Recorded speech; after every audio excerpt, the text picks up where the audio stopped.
ચાલવું એ તો સૌ જાણે છે, પરંતુ પોતાના માટે નહીં, લાખો ભક્તો પ્રભુના માર્ગે ચાલતા થાય એ માટે ચાલવું.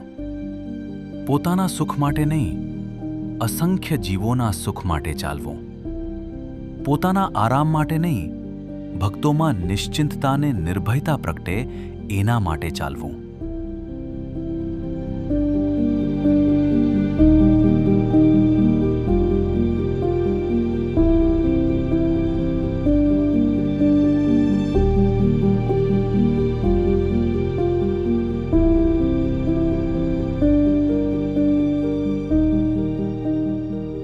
હે હરિ, આ તો માત્ર આપે જ શીખવ્યું.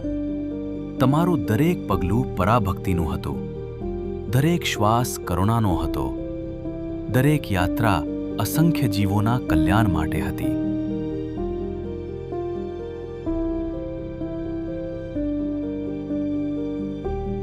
હે પરાભક્તિના પ્રાણ હરિ, તમે ચાલ્યા જેથી અમે હરિ તરફ ચાલવાનું શીખીએ. તમે થાક્યા નહીં જેથી અમે ભજનમાં જાગી શકીએ. તમે દેહનો ભીડો ગ્રહણ કર્યો જેથી અમારા અંતરમાં શ્રી હરિની નિષ્ઠા અને મહિમા પ્રગટી શકે.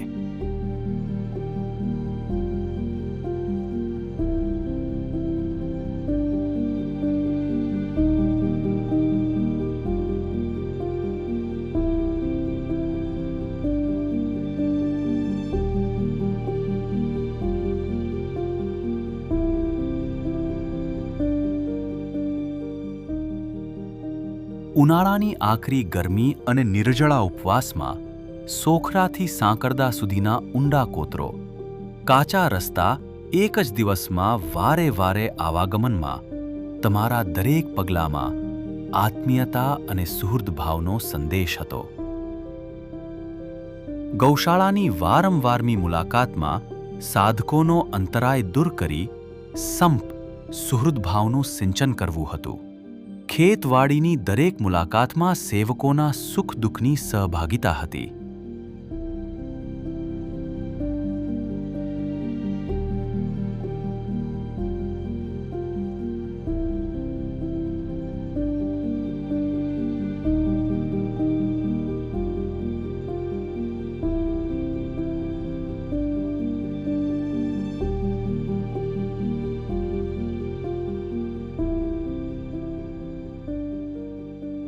લીમડા અને છોડમાં પણ તમે શ્રી હરિની સૃષ્ટિનું જ દર્શન કરી સંબંધ યોગની સૂઝ આપી. હે દયાસિંધુ હરિ, તમે જ્યાં ચાલ્યા ત્યાં પ્રેમ ખીલ્યો. તમે જ્યાં પધાર્યા ત્યાં પરાભક્તિના પુષ્પો ખીલ્યા. તમે જ્યાં રોકાયા ત્યાં અસંખ્ય હૃદયોમાં શ્રી હરિ પ્રગટાવ્યા.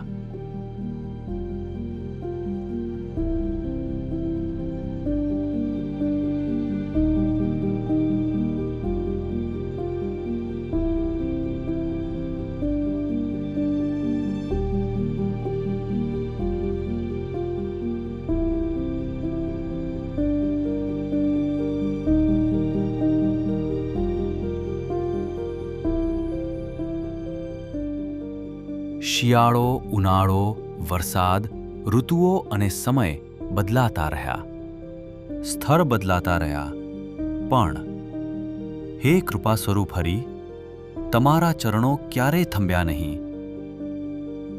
રસ્તા પર, બગીચામાં, એરપોર્ટ પર, રેલવે સ્ટેશન પર, દરિયા કિનારે, ખેતરોમાં, હોલમાં, રૂમમાં તમે ચાલતા રહ્યા અને ચાલતા ચાલતા અમને પણ શ્રી હરિના માર્ગે ચલાવવા આપની કરુણા અને ગરજ વહાવતા વહાવતા ચલાવતા જ રહ્યા, ચલાવતા જ રહ્યા.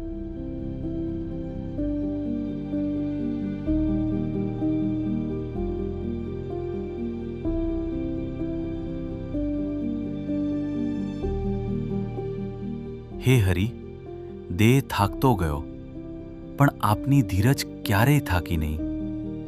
પગ દુખતા ગયા, પણ આપનો પ્રેમ ક્યારેય ઓછો થયો નહીં. ચાલવામાં અશક્તિ આવી, પણ પરાભક્તિ ક્યારેય અટકી નહીં. પાણીમાં ચાલવું પડ્યું, સહારે ચાલવું પડ્યું, પ્લાસ્ટર સાથે ચાલવું પડ્યું, વ્હીલચેરમાં બિરાજવું પડ્યું. પણ હે કરુણાનિધિ હરિ, ઠાકોરજીની ભક્તિ એ પ્રભુ ભક્તિ, હરિભક્તોની સેવા એ પરાભક્તિ અને યોગીનો રાજીપો એ ગુરુ ભક્તિ. પ્રભુ ભક્તિ, પરાભક્તિ અને ગુરુ ભક્તિમાંથી એક ક્ષણ તમે વિરામ લીધો નથી. અવિરત અને વણથંભી યાત્રા કરતા જ રહ્યા, કરતા જ રહ્યા. હે હરિ, તમે ચાલ્યા જેથી અમે શ્રી હરિ તરફ ચાલી શકીએ. તમે નમ્યા જેથી અમે દાસત્વ શીખી શકીએ. તમે સહન કર્યું જેથી અમે સમર્પણ શીખી શકીએ. તમે દેહને થકવ્યો જેથી અમારી આત્મયાત્રા જાગૃત બની શકે.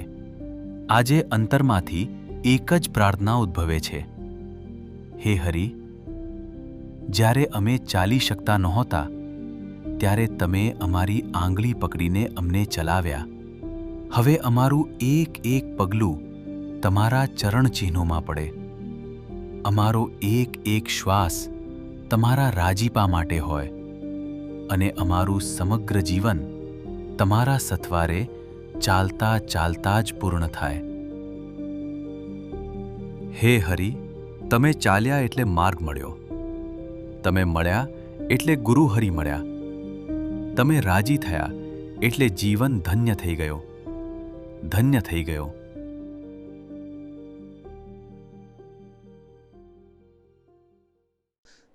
અમે જ્યારે 2002માં દીક્ષા લીધી, પછી 2002થી લગભગ 2006-07 સુધી તો સ્વામીજી ખૂબ સ્પીડથી વોકિંગનું દર્શન કરે. આપણે પાછળ દોડવું પડે.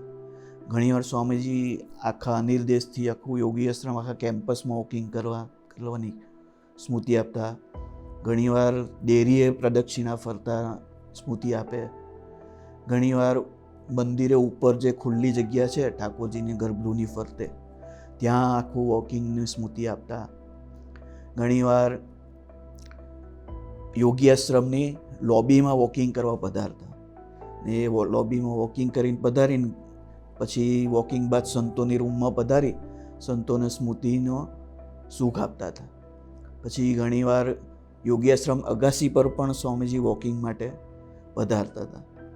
અને ઘણીવાર અમરીશ નિવાસ જે છે ત્યાં આખું ફરતે વોકિંગ કરતા હતા. અને ઘણીવાર હરિઘાટમાં પણ વોકિંગની સ્મૃતિ આપતા.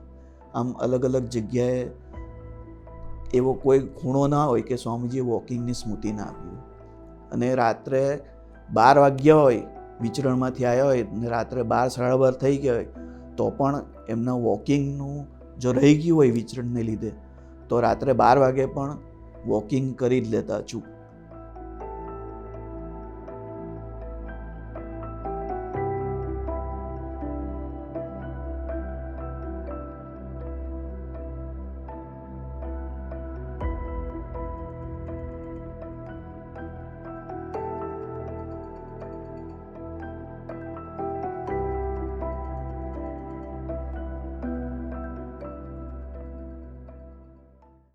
સ્વામીજી વોકિંગ કરે છે એના ઘણા બધા રીઝન છે. એમાંનું એક રીઝન એ કે એકવાર સ્વામીજી જૂના અનિર્દેશ હરિસ્મૃતિમાં એકવાર વોકિંગ કરી અને એ ચોકમાં બિરાજમાન થયા. ખુરશી પર સ્વામીજી બેઠા અને એક પ્રાદેશિક સંત એક વડીલ હરિભક્તને લઈને આવ્યા અને સ્વામીજીને પ્રાર્થના કરી કે સ્વામીજી આમની સુગર બહુ જ અપડાઉન થાય છે. એટલે આપણને ખબર છે કે સ્વામીજી પેટ જુએ ને એટલે પહેલાં તો ગરમી ગ્રહણ કરે છે. એટલે કીધું કે આ તમે પહેલાં થોડું પેટ ઓછું કરો એમ. પછી સ્વામીજીએ સરસ વાત કરી. સ્વામી કે તને ચાલવાનો ટાઈમ મળે? એટલે પહેલાં ભગતે કીધું કે સ્વામીજી ચાલવાનો ટાઈમ મળે જ ને, મારે ક્યાં ગુજરાત ચલાવવાનું છે, મારે તો પોતે જ ચાલવાનું છે. એટલે સ્વામી કે સાંભળ કે હું આટલો બધો બિઝી હોઉં છું, મારી પાસે બિલકુલ ટાઈમ નથી, છતાં જો હું 2 ટાઈમ વોકિંગ કરી લઉં છું તો તારે ચાલવું જોઈએ કે ના ચાલવું જોઈએ? તો કે હા સ્વામીજી ચાલવું જોઈએ. એટલે કહેવાનો મતલબ આવા કોઈક ભક્તોને કે એવો ગુણ આવે કે સ્વામીજી પાસે બિલકુલ ટાઈમ નથી અને છતાં જો સ્વામીજી વોકિંગ કરી લેતા હોય તો મારે તો વોકિંગ કરવું જ જોઈએ. આટલો જો ગુણ આવે ને તો બી એના આત્માની અને દેહની યાત્રા પ્રભુ તરફ નિરંતર ચાલ્યા કરે. દીક્ષા લીધા બાદ હરિધામમાં સાથી મિત્ર અને વડીલ તરીકે યોગી દર્શન સ્વામી સાથે એક સેવામાં રહેવાનું થયું. અમે બંને સાથે સેવામાં રહેતા અને સ્વામીશ્રીના રાજીપા માટે પ્રયત્ન કરતા, હાહાગડથલ કરતા. ત્યારે યોગી દર્શન સ્વામીની તબિયત બહુ જ ખરાબ રહેતી અને એટલી હદે કે એમને જમતી વખતે બી થાકી જવાય, જમતા બી. તો પણ આવી સંજોગોમાં સ્વામીશ્રી એમને પૂછ્યું એક વખત કે મારાથી ચલાય છે? તો કે સ્વામીશ્રી મારાથી ખાલી આશ્રમથી મંદિર સુધી જવાય છે. તો પણ સ્વામીશ્રી કહે તારે છે ને 30 મિનિટ ચાલવાનું. હવે યોગી સ્વામી કશું બોલ્યા નહીં. પછી એવું કીધું કે તારે ફાસ્ટ ચાલવાનું, બીજી આજ્ઞા કરી. હવે વોકિંગ અને એ પણ 30 મિનિટ અને ફાસ્ટ ચાલવાનું, આવી વોકિંગની આજ્ઞા કરી. પછી એક વખત તો એવું પણ દર્શન કરાયું કે આશ્રમમાં પધાર્યા અને સ્વામીશ્રી પ્રદક્ષિણા ફરતા હતા. તો એક રાઉન્ડ પૂરો થયો, બીજો રાઉન્ડ પૂરો થયો ત્યારે દ્રષ્ટિ કરીને એમને કીધું કે તારે વોકિંગ કરવાનું છે. હા, ત્રીજા રાઉન્ડમાં સેવક હું એમની જોડે હતો તો મને કીધું કે તારે એને પકડીને વોકિંગ કરાવવા લઈ જવાનો. સેવામાં હોય અને ન નીકળી શકે, બેઠો હોય તો થોડો આળસુ છે પણ તારે એને જોડે લઈને નીકળવાનો. એવી આજ્ઞા સેવકને કરેલી એમને વોકિંગ કરાવવા માટેની. એટલે સેવકને વોકિંગની સ્મૃતિ અને વોકિંગની સેવા સ્વામીશ્રીએ આટલા વર્ષોથી આ રીતે ઇનડાયરેક્ટલી આપેલી. ત્યારબાદ સ્વામીશ્રીની આજ્ઞા રૂપે અમે રોજ રાત્રે સેવામાં કોઈ પણ વગેરે સમય કાઢી અને મંદિરે પ્રદક્ષિણા ફરવા જઈએ અથવા તો કેમ્પસમાં વોકિંગ કરીએ. આ વસ્તુનું અદ્ભુત દર્શન ક્યારે થયું કે એક વખત એમની તબિયત એટલી બધી નાજુક હતી કે એમનાથી ફાસ્ટ ચલાતું નથી, અશક્તિ હતી. પણ એ સમયે તો ડેરીએ, જ્ઞાનયજ્ઞ ડેરીએ પ્રભુ સ્વામીજી વોકિંગ કરતા હતા. હું દર્શન કરતો હતો દૂરથી બેઠો અને યોગી દર્શન સ્વામી પ્રદક્ષિણા ફરવા માટે ત્યાં પધાર્યા. તો પ્રભુ સ્વામીજી એના ખભા પર હાથ મૂકી અને એને જોડે એટલી ફાસ્ટ પ્રદક્ષિણા ફેરવી. એ દિવસે એમનાથી કેપેસિટી કરતાં વધારે પ્રભુ સ્વામીજીએ ખભે મૂકી હાથ અને પ્રદક્ષિણા જ્ઞાનયજ્ઞ ડેરીએ 5 ફેરવાવડાવી અને એ હાફી ગયા હતા. કારણ કે બોલાય નહીં કશું કે પ્રભુ સ્વામી છોડો. પ્રભુ સ્વામી માથે હાથ મૂકીને એવું ફાસ્ટ વોકિંગ કરાવ્યું. તો આમ કહી શકાય કે સ્વામીશ્રીની જે આજ્ઞા હતી વોકિંગની એમાં આખો પ્રભુ સ્વામીજીનો દેહ બદલી અને એમને અત્યારની પરિસ્થિતિ જોવા જઈએ તો હવે એમને કોઈ પણ પ્રકારની બીમારી રહેતી નથી અને વોકિંગના ફળ સ્વરૂપે એમનું શરીર આખું સરસ ભગવાને કરી આપ્યું. સ્વામીજી 2015-16નો પ્રસંગ છે. એટલે રાજકોટ સ્વામીજી રાજાભાઈના ફાર્મ પર રોકાયા હતા. એ રોકાયા પછી એક દિવસ સ્વામીજી સાંજના વોકિંગમાં નીકળ્યા. એટલે ત્યાં એક ઊભો રોડ છે એટલે ત્યાં સ્વામીજી ચાલવા નીકળ્યા અને પાછા જ એ રસ્તે જ આવવાનું હતું. એટલે સ્વામીજી પહોંચી ગયા અને રિટર્ન થતા હતા એટલે એક મકાનમાં એક વડીલ નીકળ્યા. એટલે સ્વામીજી તો આગળ નીકળી ગયેલા 5-10 સ્ટેપ, પણ સ્વામીજીને બૂમ પાડી કે સ્વામીજી જય સ્વામિનારાયણ. એટલે સ્વામીજી પાછા આવ્યા અને એ બી વડીલ બી બહાર આવ્યા. તો સ્વામીજી કે જય સ્વામિનારાયણ, તમે ક્યાંથી આવ્યા? તો કે છે હું લંડનથી આવ્યો છું પણ હમણાં અહીંયા મારા ગેસ્ટ છે એટલે હું અહીં રોકાવા આવ્યો છું. તો કહે છે સ્વામીજી તમે ચાલતા હતા, મેં તમને ડિસ્ટર્બ કર્યા, તમારું વોકિંગમાં તમને સ્ટેપ પાછા આવવું પડ્યું. ત્યારે સ્વામીજી કે નો પ્રોબ્લેમ, એમની છાતી હાથ ફેરવી કે સ્વામીજી કે ધરતી પર સ્વામિનારાયણ શબ્દ છે ક્યાં? કોઈ જય સ્વામિનારાયણ બોલનાર છે ક્યાં? અને તમે મને આટલા ભાવથી જય સ્વામિનારાયણ કહ્યા તો મારે વોકિંગ નહીં, ત્યાંથી રાજાભાઈના ફાર્મથી મારે પાછું આવવું પડે તો બી આવવું પડે. સ્વામિનારાયણ શબ્દ છે ક્યાં? મારા રૂવાણા જુઓ કે પુલકિત થઈ ગયા કે તમે આટલું સ્વામિનારાયણ બોલ્યામાં મને કે બહુ આનંદ થઈ ગયો. એવી રીતે સ્વામીજીએ અદ્ભુત સ્વામિનારાયણના સંબંધનું દર્શન કરાય. એક વખત સ્વામીજી હરિધામ કેમ્પસમાં વોકિંગ માટે પધારવાના હતા. એટલે ત્યાં બહાર ચોકમાં, ત્યારે તો હરિસ્મૃતિ હતું, ત્યાં જૂના નિદેશ બહાર ચોકમાં ખુરશીમાં બિરાજેલા હતા ને સેવકો બૂટ, મોજા અને બૂટ પહેરાવતા હતા. પહેલાં એ સ્વામીજીના જે બૂટ હતા વોકિંગના શૂઝ એમાં 2 સ્ક્રેપ પટ્ટી હતી અને પછી કોઈ નવા બૂટ આવ્યા, જૂના બદલી કાઢ્યા છે અને જે નવા બૂટ આવ્યા હતા એમાં 3 સ્ક્રેપ પટ્ટી હતી. એ સ્વામીજીની કેવી રુચિ કે 1 મિનિટ પણ બગડવી ના જોઈએ. હવે તો સ્ક્રેપ પટ્ટી માટે કેટલો ટાઈમ લાગે? 1-2 સેકન્ડ લાગે. છતાં પણ 3 સ્ક્રેપ પટ્ટીવાળા હતા. સ્વામીજીએ સેવકોને કહ્યું કે આ કેમ બહુ જ બદલી કાઢી રાખે છે, આ 3 સ્ક્રેપ પટ્ટી હોય તો વધારે ટાઈમ જાય આપણને, એની કરતાં 2 હોય તો ઓછો ટાઈમ જાય ને, કે આટલો પણ આપણો 3 સ્ક્રેપ પટ્ટી મારવામાં વધારે ટાઈમ જાય તો એટલું આપણે યુવકોની સેવામાં કે બાપાની સેવામાં એટલે આપણે લેટ પડીએ. એટલે સ્વામીજીની રુચિ એવી કે જેમ બને એમ આપણા દેહ માટે સમય ઓછો વપરાવો જોઈએ.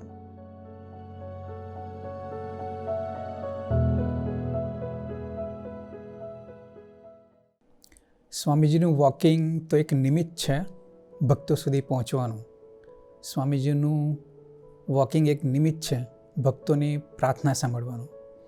વાત છે 2006ની, આજથી 20 વર્ષ પહેલાંની. વડોદરાના એક હરિભગત છે મિતેશભાઈ માંજલપુર. એમણે એક ટેમ્પો લીધો છોટા હાથી, તો એનું પૂજન કરવાનું હતું. એટલે સવારે 11, સાડા 11 વાગે ટેમ્પો લઈને અનિર્દેશ પધારે છે અને ત્યારે સ્વામીજીની સેવામાં સુરજ સ્વામી હતા. એટલે સુરજ સ્વામીને પ્રાર્થના કરે છે કે પૂજન કરવાનું છે, સ્વામીજીને આપ નીચે પ્રાર્થના કરજો, નીચે પધારે. એટલે સુરજ સ્વામી કે સારું, હું સ્વામીજીને વાત કરું છું. એ દિવસે ભક્તો બહુ વધારે હતા મંદિરે, એટલે ખાનગી દર્શનને બધું ચાલ્યું.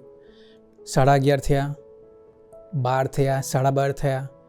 પછી ભક્તોને થયું કે આપણે જમી આવીએ અને પાછા આવી જઈએ. એટલે મિતેશભાઈએ કીધું કે તમે જઈ આવો, કદાચ સ્વામીજી નીચે પધારે તો, એટલે મારે જમવું નથી એમ. એટલે જમવા ના ગયા, ભક્તો જમવા ગયા, બીજા એની સાથે જે 2 ભક્તો હતા એ. પછી 1 વાગ્યો, 1:30 વાગ્યો, 2 વાગ્યા. એટલે પછી સ્વામીજી તો આરામમાં પધાર્યા. પછી મિતેશભાઈ કે હું ટેમ્પોમાં બેસીને ભજન કરતો હતો. 4 વાગ્યા, 5 વાગ્યા, 7 વાગ્યા. પછી અમે આરતીમાં જઈ આવ્યા. પછી ભક્તોએ કીધું કે તમે બપોરે જમ્યા નથી તો તમે જમી આવો, અમે અહીંયા બેસીએ છીએ એમ. એટલે પેલા ભગત જમીને આવે છે મિતેશભાઈ. પછી 9 વાગ્યા, 10 વાગ્યા, 12 વાગ્યા, 12:30 થયા. 12:30 થયા એટલે પછી સુરજ સ્વામીએ મિતેશભાઈને કીધું કે બેટા તું આવતીકાલે આવજો, આપણે સ્વામીજી હવે આરામમાં પધારે છે એટલે આપણે કાલે પૂજન કરશું. એટલે મિતેશભાઈએ ખાલી આમ માથું હલાવ્યું અને હા પાડી, પણ એમણે એવું નક્કી કર્યું કે હું અહીંયા બેસીને થોડી વાર સુધી ભજન કરું એમ. એટલે દરવાજા બંધ થઈ ગયા નિર્દેશના, સ્વામીજી આરામમાં પધાર્યા. પણ આ તો ભગવાન ભક્તોની પ્રાર્થના સાંભળે. 1 વાગ્યો, 1:15 વાગ્યો એટલે સ્વામીજી સુરજ સ્વામીને કે આપણે થોડું વોકિંગ કરી લઈએ કે. તો સુરજ સ્વામી કે જી સ્વામીજી, આપણે અનિર્દેશમાં જ વોકિંગ કરી લઈએ. એટલે સ્વામીજી રૂમમાંથી બહાર પધારે છે અને રૂમમાં બહાર પધારી અને એક વોકિંગનો આખો રાઉન્ડ પૂરો કરે છે. બીજો રાઉન્ડ પૂરો કરે છે એટલે સ્વામીજી જાતે જ દરવાજા ખોલી અને નીચે પધારે છે. 2 સ્ટેપ નીચે ઉતરે છે ને એટલે સુરજ સ્વામી સેવક પાછળ આવે છે એમ. અને જેવા સ્વામીજી એમ 2 કે 5 સ્ટેપ નીચે ઉતરે છે ને એટલે પેલા ભગતની દ્રષ્ટિ પડે છે. પેલા ભગત ટેમ્પામાં જ બેઠા હોય છે. એટલે તો એટલો બધો રાજી થઈ ગયો, એટલો બધો રાજી થઈ ગયો. 1:30 વાગે સ્વામીજી કે નીચે પધાર્યા આરામ છોડીને. વોકિંગ તો એક બહાનું હતું. સ્વામીજી નીચે પધારે છે, પૂછે છે કે ક્યાંથી આવો છો, શું છે? એટલે પ્રાર્થના કરી સ્વામીજી કે આ ગાડીનું આ પૂજન કરવાનું છે. તો કે આ લાવો ઠાકોરજી લાવો. સ્વામીજી ઠાકોરજી મંગાવે છે, પૂજન કરે. સ્વામીજી પૂજન એટલું નથી કરતા, એને ખબર છે કે આ ભગત ક્યારની તપશ્ચર્યા કરે છે. એટલે સ્વામીજીએ પૂજન કર્યું અને ટેમ્પાને 2 હાથે કરીને આમ એકદમ સ્વામીજી ભેટ્યા આમ. અને પછી આખું સ્વામીજીનો ફેસ એક ગ્લાસ સુધી રાખ્યો આમ. એ ભગત કે આ સ્મૃતિ 20 વર્ષથી મારા આંખેથી જતી નહીં, કે આ સ્મૃતિ યાદ સ્વામીજીને અદાવી હતી એમ, કે આ સ્મૃતિ મારી કાયમ મને આમ ચિરંજીવી થઈ ગઈ એમ. પછી સ્વામીજી પૂજન કરે છે, એનું નામ આપે છે આશીષ. એટલે કહેવાનો મતલબ સ્વામીજીનું વોકિંગ એક નિમિત્ત છે કે આવી સ્મૃતિ આપી લાઈફ ટાઈમ સુધી આજીવન એમના દિલમાં બેસવાનું. આ પ્રસંગ છે 87-88ની સાલનો છે. એ સ્વામીજી હરિસ્મૃતિમાં રહેતા હતા અને હરિસ્મૃતિમાં રહેતા હતા. એટલે એક દિવસ સ્વામીજી ખાનગીમાં બેઠા હતા. એટલે ખાનગી સ્વામીજીને રાતના મોડા સુધી ચાલી હતી. એટલે 12 વાગ્યા પછી સ્વામીજી ખાનગી કરીને પાછળના દરવાજેથી હોલમાં પધાર્યા સ્વામીજી. એટલે કાર્પેટ ઉપર 2 દીકરાઓ સૂતા હતા. મહેન્દ્રભાઈ વૈરાજના જ હતા 2 દીકરાઓ. એક હિતેશ, એ હિતેશ એ પ્રિયદર્શન સ્વામી, અને પ્રેરક એટલે જે AVMમાં ટીચર હતા એ બંને સૂતા હતા. એટલે સ્વામીજી એને મેં કહ્યું કે એમને જગાડી દઈએ. ત્યાં સ્વામીજી કહે છે ના ના ના, સુવા દો, કે અક્ષર અને પુરુષોત્તમ બંને આરામ કરે છે, એ કરવા દો, કે લાઇટ પણ બંધ કરી દો. એટલે સ્વામીજી કે મારે શાસ્ત્રી મહારાજ, યોગી મહારાજની દેરીએ જઈને મારે જે પ્રદક્ષિણા ફરવાની હતી એ મને અહીંયા ફરવા મળી ગઈ. કે શાસ્ત્રી મહારાજ, યોગી મહારાજ બંને આરામ કરે છે ને, કે એટલે એમને કે આપણે કરવા દો. એટલે સ્વામીજીએ 15 થી 20 મિનિટ એ બંને દીકરાઓની પ્રદક્ષિણા ફરી અને પછી પડવા ગયા. એવું અદ્ભુત સંબંધના મહિમાનું દર્શન કરાવ્યું. સ્વામીજી પોતે ઘણીવાર કહેતા કે વોકિંગ મારી હોબી છે. વોકિંગ ન કરું તો સ્વામીજી કે મારો ગેસ થ્રુ થાય નહીં. અને વોકિંગ ન કરું તો ગેસ થ્રુ ન થાય, ગેસ થ્રુ ન થાય એટલે મારાથી કે જમી ન શકાય. હવે જમું નહીં સ્વામીજી કે એટલે મને અશક્તિ રહે. સ્વામીજીના જીવનમાં ભક્તો એટલા બધા પ્રથમ સ્થાને છે કે સ્વામીજીનું જ્યારે નાકનું ઓપરેશન કરાયું 98માં, ત્યારે સ્વામીજી ન્યૂજર્સી હતા, સરોનમનમાં જયેન્દ્રભાઈના ઘરે.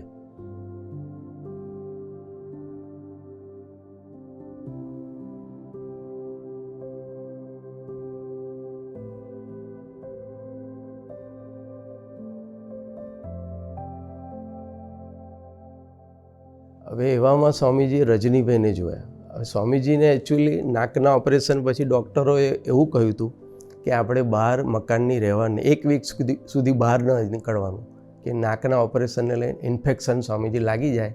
એટલે ડૉક્ટરોએ નાદ પાડી હતી સ્ટ્રિક્ટલી કે સ્વામીજી તમારે મકાનની બહાર નીકળવાનું નહીં. પણ સ્વામીજીએ રજનીભાઈને જોયા અને રજનીભાઈનું શરીર વધારે, એટલે સ્વામીજીથી રહેવાયું નહીં. રજનીભાઈને જોયા એટલે સ્વામીજી કે ચાલો રજનીભાઈ આપણે વોકિંગ કરવા.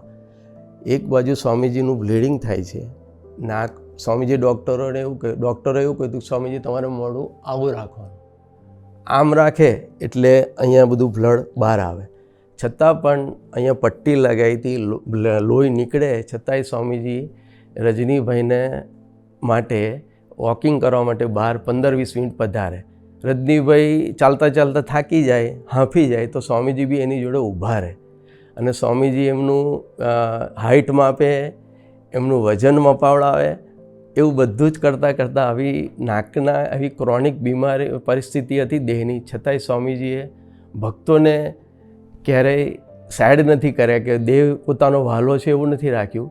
ભક્તો જ મારું જીવન છે, ભક્તોને જ વહાલા પ્રથમ સ્થાને રાખ્યા છે. એ ગુરુ હરિનું જીવન દર્શન છે. એક વખત સ્વામીશ્રી રાતના વિચરણ બાદ ડેરીએ વોકિંગ કરવા પધાર્યા. એટલે નીચે જે પ્રસંગો મૂકેલા છે ગુણાતીત પુરુષોના, એ સ્વામીશ્રી પ્રસંગોનું હંમેશા ત્યાં ઉપર દર્શન કરતા હોય અને જાણે ગુણાતીત પુરુષોના પ્રસંગોમાં ડૂબી જતા હોય એમ વોકિંગ કરતા હતા. અને એ દિવસે હું ત્યાં દાદર પાસે બેઠેલો બી હતો અને મને મનથી મનોથી પ્રાર્થના કરતો હતો કે સ્વામીશ્રી મારા આત્માના ઉત્થાન માટે કંઈક લેસન આપો કે જેથી કરી મને બળ મળતું રહે. તો સ્વામીશ્રીએ 3જા કે 4થા રાઉન્ડ પર જેવા ઊભા થયા તો ધીમે રહીને ઊભા રહીને મને કે આપણે સ્વામીની વાતો 14, 15 અને 16 પ્રકરણની બુક લઈ લો, એમાં ડૂબી જજો. આટલું જ વાક્ય કહી અને સ્વામીશ્રી આગળ પધારી ગયા. આ પ્રસંગ છે 98નો છે. સ્વામીજી લંડનમાં હતા. એટલે સ્વામીજી લંડન જ્યાં ઉતારો હતો એ સતીશભાઈના ઘરની નજીક ઉતારો હતો. એની નજીક એક પાર્ક હતું. એટલે સ્વામીજી સાંજના 6 વાગે વોકિંગનો સમય હતો, ત્યાં સ્વામીજી કે ચાલો આપણે વોકિંગમાં જઈએ. એટલે સતીશભાઈ કે ચાલો નજીકમાં પાર્ક છે, તો સ્વામીજી કે આપણે ત્યાં જઈએ ચાલો. સ્વામીજી જેવા પાર્કની નજીક પહોંચ્યા ને એટલે બધા કોઈ સાયકલિંગ કરતું હતું, કોઈ વોકિંગ કરતું હતું, કોઈ દોડતા હતા. બધા જેટલી જે ઉંમર પ્રમાણે બધા હતા, જુવાનિયા હતા એ બધા વોકિંગ કરતા હતા અને સાયકલિંગ કરતા હતા. મોટી ઉંમરના હતા એ થોડા જોકિંગ બી અમુક કરતા હતા. એટલે સ્વામીજી આ જોઈને બહુ રાજી થયા. સ્વામીજી કે બધા કેવું લઈ મંડ્યા છે કે પોતાના દેહ માટે. કે સ્વામીજી કે જેમ વોકિંગ માટે આપણે કે દેહને સાચવવા માટે વોકિંગ કરવું પડે, એમ સ્વામી કે આપણે મનને ફ્રેશ રાખવું હોય ને તો કે આપણે વાતો અને વચનામૃતથી ફ્રેશ રહેવાય. એટલે આપણે કે દેહથી બી સુખી થવું છે અને મનથી બી સુખી થવું છે. એટલે આપણે કે વોકિંગ પણ કરવાનું અને વાતો અને વચનામૃત બી વાંચવાનું. એવું બધા સૌનું ભેગા હતા જે બધા, એ બધાને આવી આધ્યાત્મિક સ્વામીજીએ સૂઝ આપી.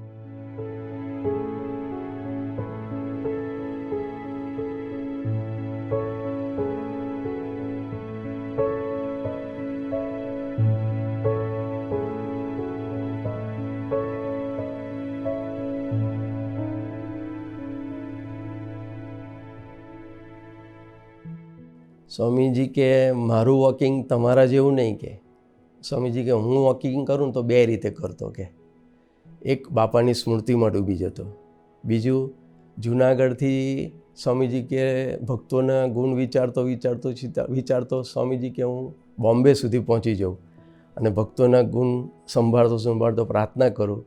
અને તમારા જેવું મારું વોકિંગ ઉધાર નહીં. કે મારું વોકિંગમાં સ્વામીજી કે બાપા અને ભક્તો બે જ હોય. સ્વામીજી કે તમે બધા વોકિંગ કરો ને તો કે વોકિંગમાં સ્વામીજી કે તમારે વાતો નહીં કરવાની. વોકિંગમાં સ્વામીજી કે તમારે કથા વાર્તા પેલું કે પહેરી લેવાનું, પહેરીને ચાલવાનું. બીજું કથા વાર્તા નહીં તો સ્વામીજી કે મનમાં ભજન કરવાનું, કાં સ્મૃતિ કરતાં ચાલવાનું. વોકિંગ એકલું નહીં કરવાનું. વોકિંગની સાથે સ્વામીજી કે આપણે આપણા આત્માનું બી થાય ને એવું કરવાનું. એટલે કે કથા વાર્તા, સ્મૃતિ કરવાની, ભજન કરવાનું. એમને એમ કે એકલા નહીં ચાલ્યા કરવાનું. 2020માં 8મા મહિનામાં સ્વામીજીએ કોરોના ઇન્ફેક્શન ગ્રહણ કર્યો હોય એનું દર્શન કરાયેલું, જેથી સ્વામીજીને 20 દિવસ લીલાવતી હોસ્પિટલમાં આપણે એડમિટ કર્યા હતા. અને ત્યારબાદ સ્વામીજી જુહુ પટેલ સાહેબના ઘરે, આપણા જુહુ મંદિરે 4 મહિના સ્વામીજી 3.5 થી 4 મહિના ત્યાં આરામ માટે રોકાયા હતા. તો એક દિવસ 26/12/2020 ને દિવસે સ્વામીજી સાંજે જ્યાં પટેલ સાહેબના ઘરે ઉપર 3જે માળ સોફામાં બિરાજીને એક્સરસાઇઝનું દર્શન કરાવતા હતા. શ્રીનિવાસ સ્વામી અને ડૉક્ટર સર્વમ છે આપણા, એ સ્વામીજીને જુદી જુદી બ્રીધિંગ એક્સરસાઇઝ, કારણ કે કોરોનાને લીધે ફેફસામાં શ્વાસ લેવામાં તકલીફ પડે, એટલે એ ફેફસાની જે બ્રીધિંગ એક્સરસાઇઝને બીજી ફિઝિયોથેરાપીની એક્સરસાઇઝ કરાવતા.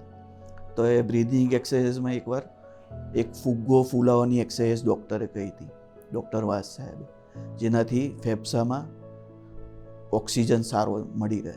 એટલે ફુગ્ગો ફૂલાવાની એક્સરસાઇઝ કરાવતા હતા. પછી સ્વામીજીએ ડૉક્ટર સર્વમને કહ્યું કે તારે મને એક્સરસાઇઝ કરાવવાની કે છે, આનાથી છાતી મજબૂત થાય ને કે છે. પછી પોતાના હાથ વડે છાતી પર મુઠ્ઠી મારને કે અને છાતી મજબૂત થાય તો પછી હું સારી રીતે ચાલી શકું ને કે છે. કે પહેલાં તો હું 5 માઇલ ચાલી શકતો હતો સ્વામી, હવે ઉંમર થઈ પણ હવે 1-2 માઇલ તો ચાલવું જોઈએ ને, જેથી બધા મને ગરડો ના કે સ્વામી. સાંઈ કે તમે બંને સિનિયર સ્ટુડન્ટ ડૉક્ટર્સ, તમે બંને લાકડી લઈને મારી પાછળ પડી જાઓ અને મને ચાલતો કરી દો. હજી તો મારે દરેક પ્રદેશમાં સેન્ટરો કરવા છે, એટલે મારે દોડવું છે. આમ સ્વામીજી ઉંમર થતી ગઈ પણ એમના ભક્તોની સેવા ભક્તિના ઉમંગનું એક ધારું ચડતો ને ચડતો રંગ હોય એવું દર્શન કરાવતા.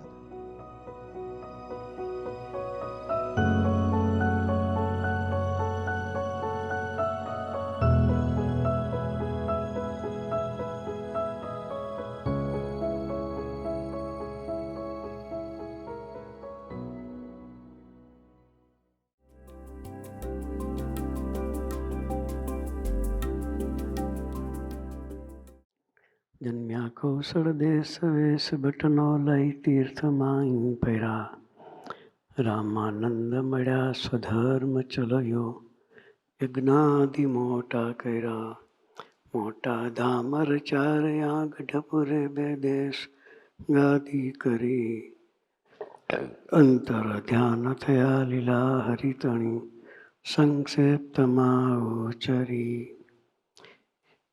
દીક્ષા અર્પિયા હો ગુણાતીત સમી, જેને ગુરુ જોગી, બાપાને વળ્યા દિવ્ય દયનું, અદ્વૈત અનોખું જ છે. ભેદે સાક્ષી અનંતના સ્વરૂપયા, શાસ્ત્રી મહારાજનું, એવા સ્વામી હરિપ્રસાદ ચરણે વંદન સદા ગુરુ પૂર્ણિમા ઉજવવા ભેગા થયા છે.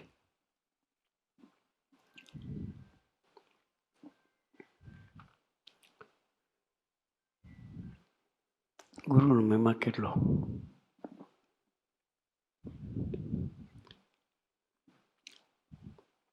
ગુરુનું પૂજન કર્યું, ગુરુનું પૂજન કર્યું એટલે આપણે પૂરું થઈ ગયું.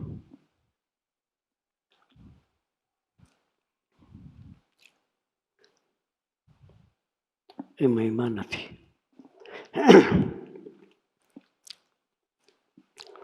ફોર્માલિટી છે. શું છે? ફોર્માલિટી.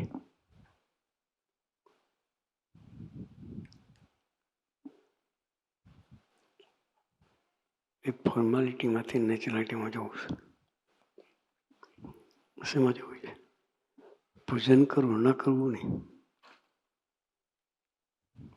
પણ પૂજન કરીએ, ચાંદલો કરીએ ને ઉતરી જઈએ એ સાચો મહિમા નથી. સાચો મહિમા તો વર્તમાન સાઈન વાતોમાં લખ્યું છે. એની ક્રિયા ગમે, એની ક્રિયા ગમે, એના સ્વભાવ ગમે, એની વાતો ગમે, એની પાસે રહેવું ગમે. ક્રિયા, વાતો, સ્વભાવ અને સાથે રહેવું ગમે. એ વસ્તુ જીવમાં જેટલી દ્રઢ થાય એટલો મહિમા કહેવાય.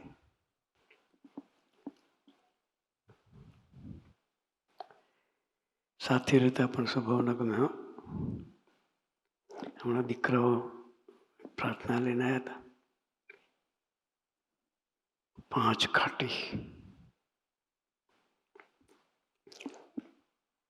4 ઘાટી નાની નાની હતી, 5મી ઘાટી મોટી હતી. આરમાં ઇન્ડિકેશન એવું કરેલું.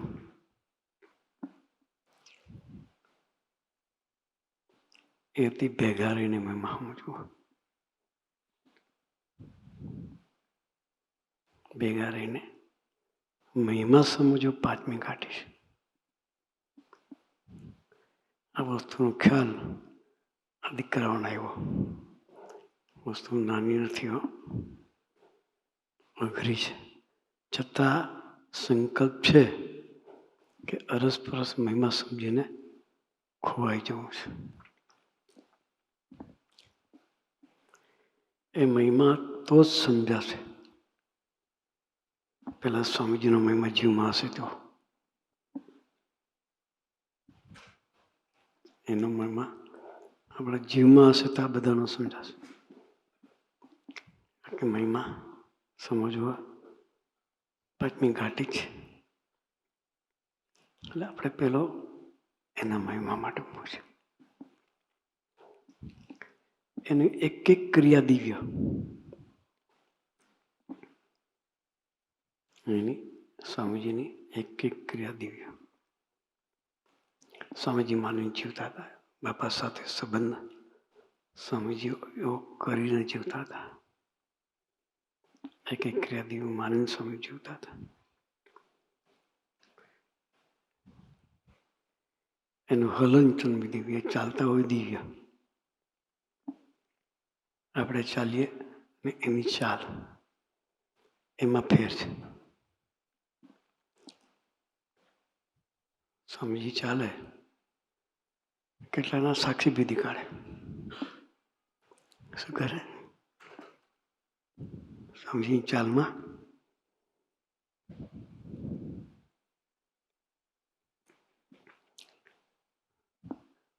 સ્વામીજી ભણતા હતા સ્કૂલમાં. કારણ કે મારી હોબી કોઈ દિવસ સાયકલ બી સ્કૂલે ના જાઉં, ચાલતો જ જાઉં. કે હાથમાં ચોપડા હોય લઈને મારી મસ્તીથી ચાલતો હતો. એક ઝાડ નીચે, ચોરામાં એક ઝાડ નીચે એક જ્યોતિષ ગામના 5-7 પ્રતિષ્ઠિત માણસો સાથે બેઠો હતો. આણંદ ગામના 5-7 પ્રતિષ્ઠિત માણસો સાથે બેઠો હતો. એ લોકોનું જ્યોતિષ જોતો હતો. હોશિયાર હતો, જ્યોતિષશાસ્ત્રમાં પ્રખર હતો.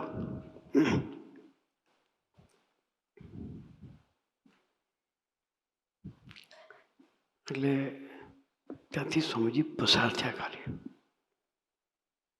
3 ડગલા ચાલ્યા, જ્યોતિષની નજર પડી ગઈ. એક વાક્ય જ્યોતિષ બોલ્યો કે જ્યોતિષ તો આનું જોવા જેવું છે. કે સ્વામી ઉપર ન થયા, પાછા જ થતા. તો સ્વામીજીએ વાત જે જ્યોતિષ કરી સ્વામી સાંભળી કે જ્યોતિષ તો આનું જોવા જેવું છે. પછી 3 વાક્યો કીધા કે એ કોઈનો ઓશિયાળો નહીં રહે. પેલું વાક્ય. પછી કહ્યું એના થકી વિશ્વ ધર્મ પ્રવર્તશે. ત્રીજું વાક્ય બોલ્યું એ જે સંકલ્પ કરશે એ બ્રહ્માંડમાં વ્યાપક થશે. જે સંકલ્પ કરશે બ્રહ્માંડમાં વ્યાપક થશે. એનો સંકલ્પ કર્યો બ્રહ્માંડમાં આત્મીયતા વ્યાપક કરવી છે. તો અત્યારે સરસ સમાજ આત્મીયતાથી જીવે છે. દરેક જગ્યાએ ઓલ ઓવર વર્લ્ડમાં સ્વામીજીનો જે સમાજ છે એનો સંકલ્પ છે બ્રહ્માંડમાં વ્યાપકતા. એટલી તાકાત, એટલું તો ખાલી યુવકમાં હતા ત્યારે પેલા જ્યોતિષે કહી દીધું. સ્કૂલે જતા હતા, ભણતા હતા, કોલેજમાં નહોતા આવ્યા છો.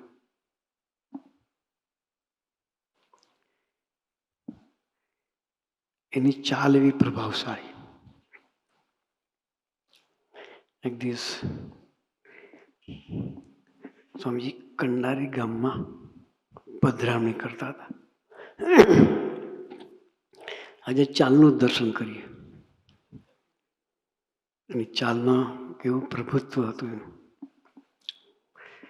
સ્વામીજી હરણફાળ ચાલ, ડગલું ભરે ને એના એક ડગલામાં આપણે 2 પગ ભરવા પડે.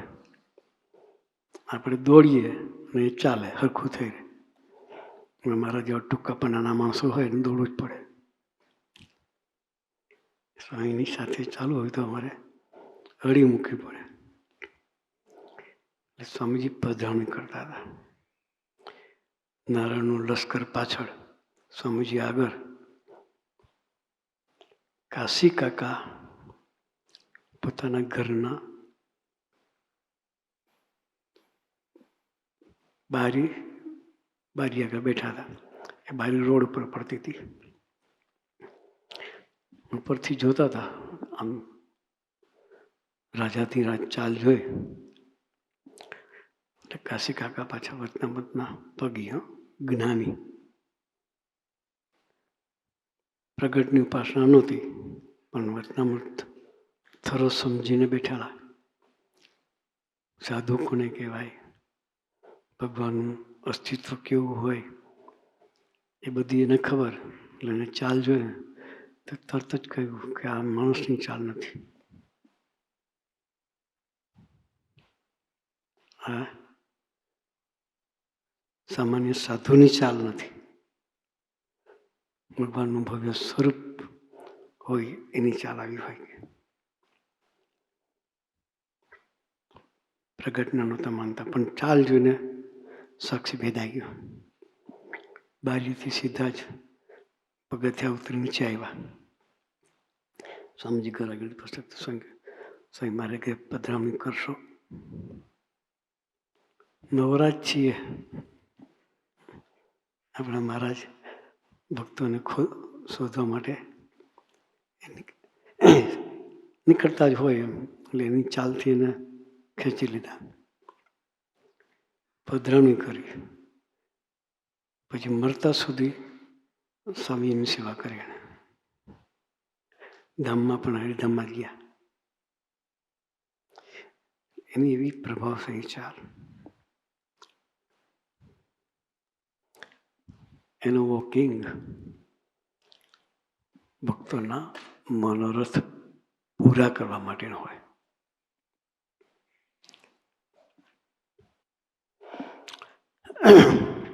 નમિશ્રા સાંજની પધરામણી હતી, ત્યાં રોકાણ હતું.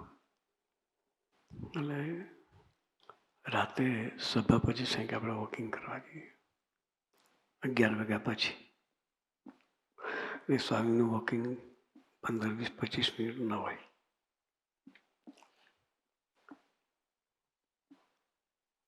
કલાક હોય, 1.5 કલાક હોય. હાથે વાળાને થાકી જાય એટલું હોય. કેટલું હોય? ત્યાંથી નીકળ્યા સ્વામીજી રાતે. ગામડાના ખેતરાળ રસ્તા, પાકા રસ્તા નહીં. સ્વામી ચાલતા ચાલતા જતા અડધો કલાક થયો એટલે બધા કહ્યું કે સ્વામીજી જેટલું આપણે ચાલ્યા છે ને પાછા જવાનું છે એટલું. થોડુંક ચાલે, થોડું એમ કરતા કરતા મજુસર ગામ આવ્યું. ટુંડાવ, સોરી, ટુંડાવ ગામ આવ્યું. આ કયું ગામ? ભક્તો કે સાહેબ ટુંડાવ. આપણે એક ભગત રહી શકીએ, ત્યાં જઈને પાણી પીને પછી પાછા નીકળીએ. કે ભગત રહેશે એને ઘેર પાણી પીને નીકળીએ. પ્રદીશન સાથે હતા. પછી ઘેરે ગયા, બાયણું ખખડાયું. ભગતે બાયણું ખોલ્યું. કોણ? સ્વામીજી. સ્વામીજી છે એટલે ગાંડો જ થઈ જાય. અડધી રાતે વણમાં ગયું સુખ મળે, પાગલ થઈ જાય, ગાંડો ગાંડો થઈ ગયો. આગુ પાછું કરીને ચાદર બાદર કાઢીને પાથરીને મહારાજને બેહાડ્યા.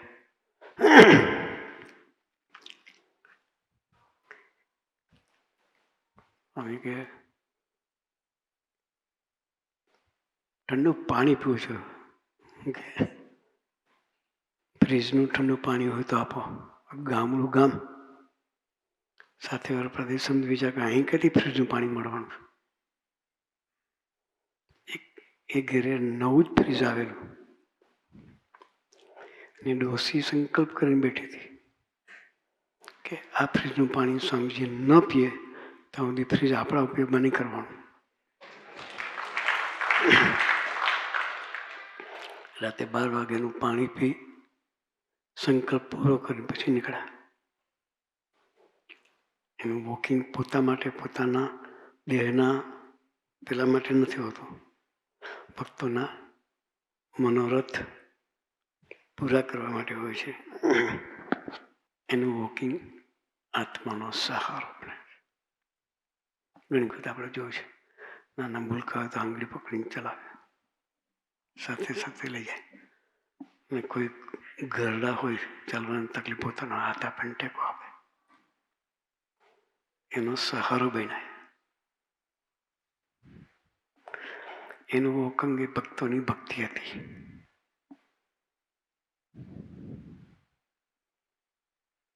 અમરીશ વીર હતી હરિધામમાં. રાતે વોકિંગ કરવા નીકળ્યા. એનું વોકિંગ 11:30, 12 પછીનું હોય. ક્યારનું હોય? આપણે પથારીમાં હોય.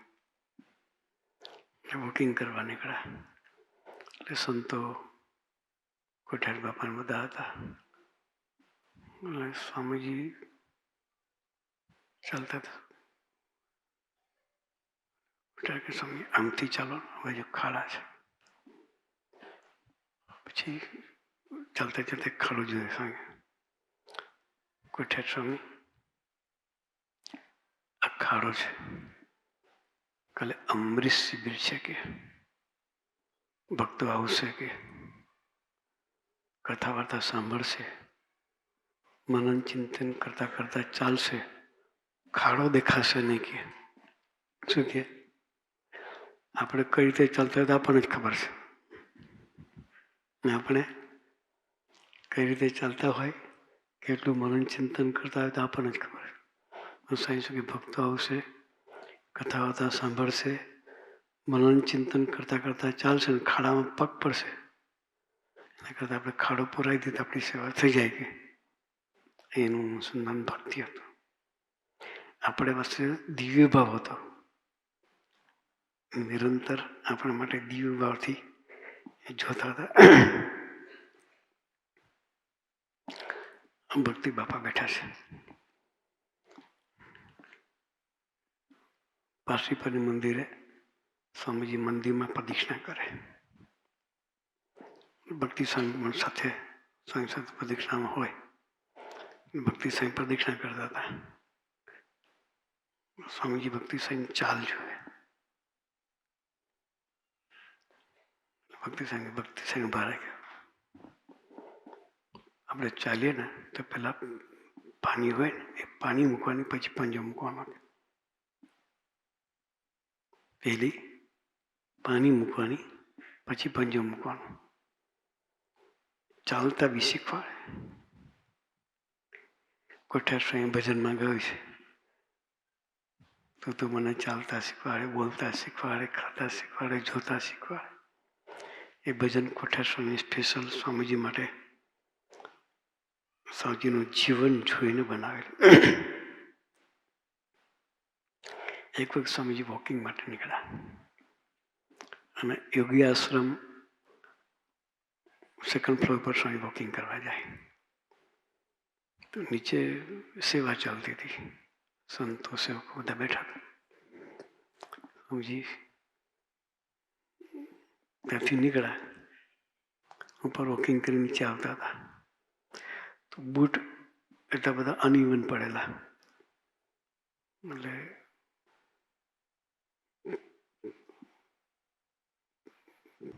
પગ સ્ટેપ મોટું લેવું પડે. એ તો બૂટ ઉપર પગ પડે, ચપ્પલ ઉપર પડે. એટલે સ્વામીજીએ કૂદીને મોટું સ્ટેપ લઈને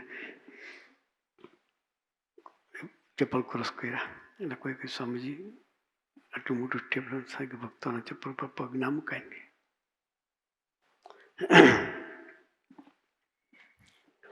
એટલો બધો મહિમા એને.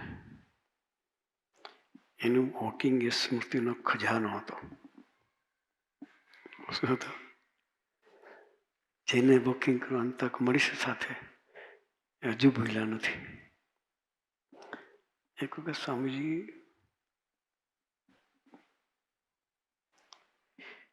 લંડનમાં સાઈનો ઉતારો ભીમજીભાઈને ઘેર હોય. ત્યાંથી રાતે વોકિંગ કરવા, કદાચ સુરત સાઈ હાથે હશે, મને યાદ નહીં, મે બી ભીમજીભાઈને ઘેરથી વોક કરતા કરતા નીકળ્યા.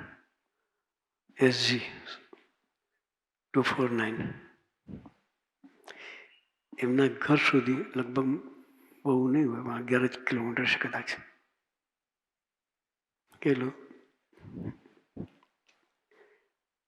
અહીંથી ત્યાં સુધી 10 કે 11 કિલોમીટર ચાલતા ચાલતા બધા ભક્તો સાથે, લશ્કર સાથે મહારાજ નીકળેલા અડધી રાતે.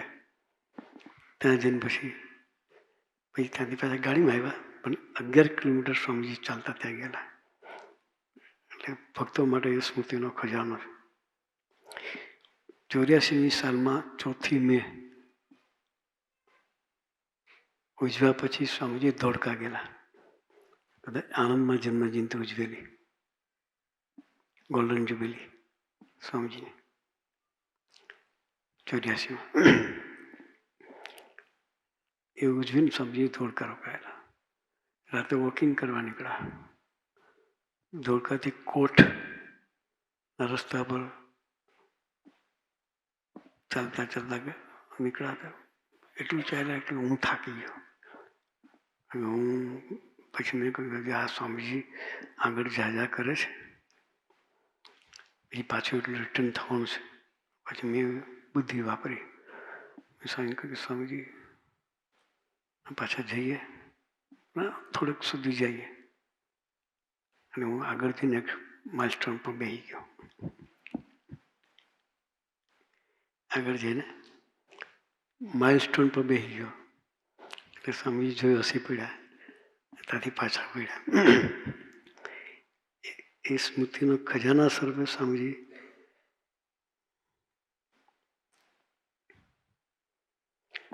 એકવાર ભાદરા મંદિરે સ્વામીજી ગયેલા, કદાચ 73 કે 74ની સાલ હશે. બોમ્બેના હરિભક્તો બધા સાથે હતા. મંદિરની જે પ્રદક્ષિણા સ્વામીજી કરતા હતા એટલી સ્પીડ હજુ સુધી મેં સ્વામીજીને જોઈ નથી. બધા દોડે પાછળ. એટલી સ્પીડથી સ્વામીજી ત્યાં પ્રદક્ષિણા કરી હતી.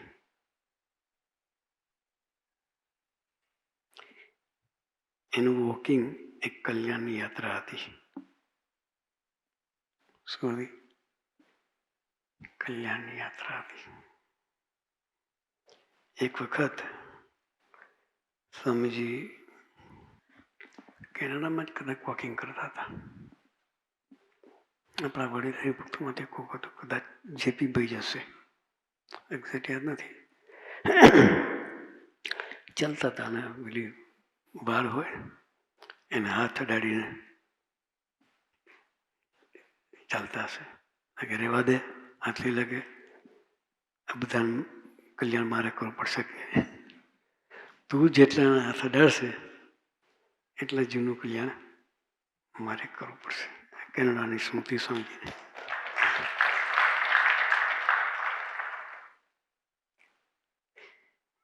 એનું વોકિંગ આધ્યાત્મિક વિવેકની ચાવી હતું. હું ને સરસ સ્વામી બંને સ્વામી સાથે હતા. મે બી 89 સાલ હશે કદાચ. શરદપુરમાં આપણે લંડન ઉજવેલી અને સ્વામીજી વોકિંગ કરવા માટે એક જગ્યાએ ગયેલા. તો વચ્ચે રોડ પર પોટેટો ફાર્મ બોર્ડ આવ્યું. સ્વામીજી થોડા અંદર ગયા, 5-7 પગલાં જ અંદર ગયા છે. ગેટની અંદર ખુલ્લો હતો. પછી પાછા બેક તરત જ પાછા વળ્યા. પછી સ્વામીજી કે શિક્ષાપત્રીમાં મહારાજે ના લખી છે, ધણિયાતી જગ્યા હોય તો ધણીને પૂછ્યા આગળ જવાય નહીં. 5-7 ડગલા જ અંદર ગયા પાછા નીકળ્યા. બરાબર સરસ સાહેબ સાક્ષી. એ આપણને વિવેક બી શીખવાડશે કે મેં લખેલી શિક્ષાપત્રી હું જ નહીં પાડું તો તમે શું કરશો. એના વોકિંગમાં આત્મીયતા હતી. દરેક ગુણ એની સ્વાભાવિક ક્રિયાઓમાં હતો. એક દિવસ સ્વામી પૂરા સમાધાન ભણતા હતા. મિત્રો સાથે ગિરનારની યાત્રાએ ગયેલા જુનાગઢ. સ્વામી કાલે ચિંતન સ્વામી પણ વાત કરી હતી કે સ્વામી એટલી સ્પીડમાં ગિરનાર ચડી ગયા, 1 કલાક ને 10 મિનિટમાં ગિરનાર ચડી ગયેલા. કેટલી મિનિટમાં? 1 કલાક ને દત્તાત્રેય, જેને જોયું એને ખબર હશે. ચડીને પાછા તો રિટર્ન થઈ ગયા. બીજા છોકરાઓ જે ચડતા હતા એ અડધે પાછા મળ્યા સ્વામી ઉતરતા ત્યારે.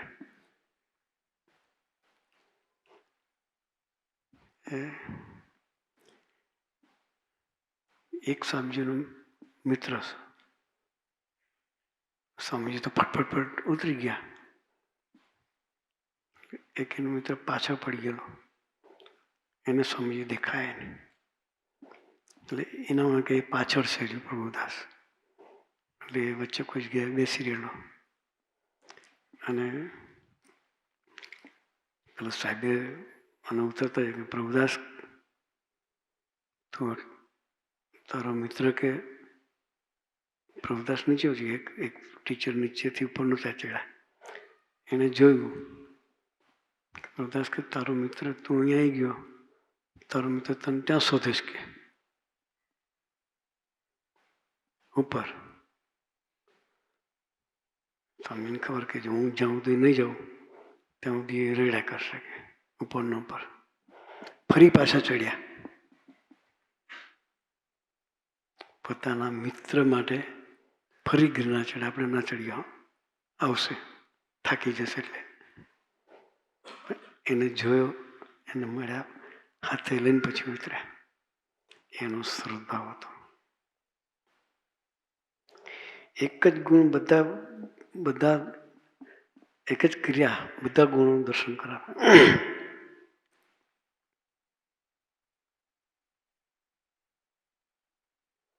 એનું વોકિંગ પ્રભુ તરફ યાત્રા ચલાવવાની ટ્રેનિંગ હતું.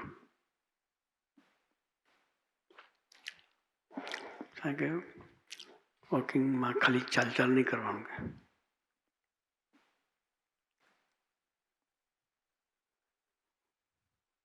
સ્મૃતિ કરતા ચાલવાનું, ભજન કરતા ચાલવાનું, પ્રવચન સાંભળતા ચાલવાનું, વાતો વચનામૃતનું પાઠ કરતા ચાલવાનું.